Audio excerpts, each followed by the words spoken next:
혹시 이런 상사 겪어본 적 있으세요? 내가 신입 때는 말이야.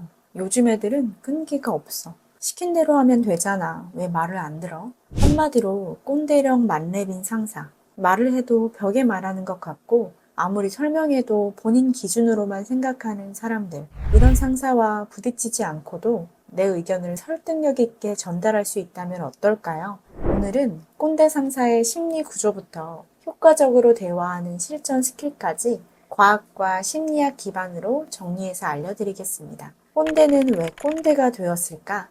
하버드 대학 심리학자 데니얼 길버트의 말처럼 사람은 자기 경험을 보편적 기준으로 착각하는 경향이 있다고 합니다. 즉, 그런 사람은 자신이 경험한 과거의 성공 방식을 지금도 최고의 방식으로 생각하는 거죠. 비유하자면 구형 폴더폰에 최신 앱을 설치하려는 것과 같습니다.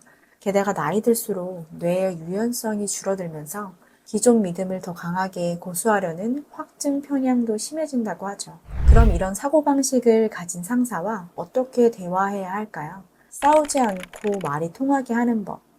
꼰대 상사와 효과적으로 대화하고 싶다면 먼저 정면 충돌 대신 말의 방향을 바꾸는 전략이 필요합니다. 많은 직장인들이 실수하는 부분은 바로 상사의 말에 즉각적으로 반박하거나 정면으로 의견을 내세우는 방식인데요. 이런 접근은 오히려 요즘 애들은 말대꾸부터 한다는 반발만 초래할 수 있습니다. 이때 가장 중요한 첫 번째 원칙은 프레임을 바꾸는 말하기입니다. 상사와 다른 관점을 제시할 때는 단도직입적인 반박보다는 질문형 말투를 활용하는 게 효과적인데요. 예를 들어, 그건 좀 아닌 것 같아요 라는 말 대신 그때는 그렇게 하셨군요.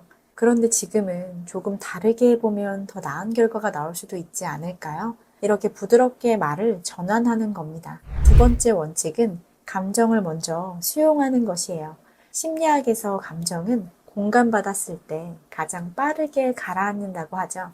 꼰대 상사의 말이 부당하게 느껴지더라도 그 말씀이 이해돼요. 그만큼 고민하셨던 거잖아요. 이런 한마디가 들어가면 상사는 자신의 감정을 인정받았다는 안도감에 마음의 벽을 조금씩 허물게 됩니다.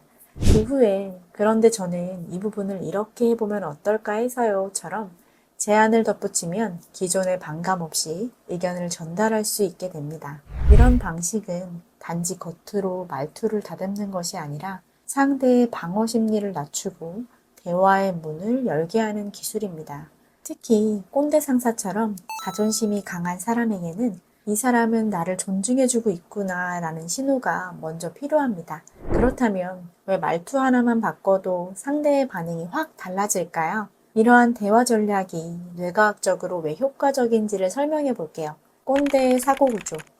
스탠포드 대학의 심리학자 캐롤 드웩의 연구에 따르면 고정 마인드셋은 변화나 피드백을 위협으로 받아들입니다. 이 방식이 바뀌면 내 방식이 무의미해지는 건가? 라는 무의식적 위협을 느끼는 건데요. 뇌는 익숙한 방식의 보상을 더 많이 줍니다. 그래서 변화를 싫어하는 건 생존 본능의 일종이기도 해요. 마치 구석기 시대 인간이 갑작스러운 변화나 새로운 환경을 피했던 이유처럼 우리네도 익숙한 것에 머무르려는 경향이 강합니다. 특히 전두엽의 활성도가 낮아질수록 새로운 정보에 대한 개방성이 떨어지고 감정을 조절하는 편도체는 위험 요소로 판단해 방어 반응을 일으키기 쉽습니다. 쉽게 말해 낯선 말투나 새로운 방식이 나오면 뇌는 이건 위험할지도 몰라 라고 경계하며 자동적으로 거부하는 거죠. 그럼 어떤 말투가 이런 방어적인 뇌 반응을 자극할까요? 꼰대 상사와 대화하는 스킬. 회사 생활하며 대화할 때 아무렇지 않게 던진 말이 갈등을 만드는 경우가 많습니다. 예를 들어, 그건 좀 아닌 것 같아요. 이건 제 방식대로 할게요. 예전에 하신 방식은 요즘은 안 맞죠. 이런 표현은 모두 상사의 자존심을 직접적으로 건드리는 말입니다. 결과적으로 상사는 나의 태도를 독단적이고 무례하게 받아들일 뿐만 아니라 대화의 문을 닫아버릴 수 있어요. 그렇기 때문에 말의 내용뿐 아니라 방식과 어조에도 신중함이 필요합니다. 그렇다면 가장 효과적인 설득 방법은 무엇일까요? 설득력 있게 다가가기 위해선 비유가 강력한 도구가 될 수 있습니다. 스티브 잡스처럼 효과적인 발표자들은 복잡한 개념을 그림 언어로 설명하며 상대의 머릿속에 이미지를 남깁니다. 꼰대 상사에게도 같은 원칙이 적용되는데요. 예를 들어 이러한 방식은 마치 옛날 수동 기어차를 몰던 분이 최신 전기차를 타면서도 자꾸 클러치를 밟으려고 하는 상황과 같아요. 이제는 우리도 새로운 변화를 시도해보면 어떨까요? 이런 식으로 상사가 이해하기 쉬운 경험이나 기술적 비유를 사용하면 더 부드럽고 강력한 설득이 가능합니다.